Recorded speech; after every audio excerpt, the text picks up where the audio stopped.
زبور دوسری کتاب اور اس کا 54 باب جو 7 آیات پر مشتمل ہے۔ میر مغنی کے لیے تاردار سازوں کے ساتھ داؤد کا مشکل۔ اس وقت کا جب زیفیون نے جا کر ساؤل سے کہا، کیا داؤد ہمارے ہاں چھپا ہوا نہیں؟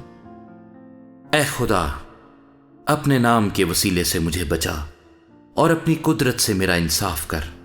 اے خدا، میری دعا سن لے، میرے منہ کی باتوں پر کان لگا، کیونکہ بیگانے میرے خلاف اٹھے ہیں اور تند خو لوگ میری جان کے خواہاں ہوئے ہیں۔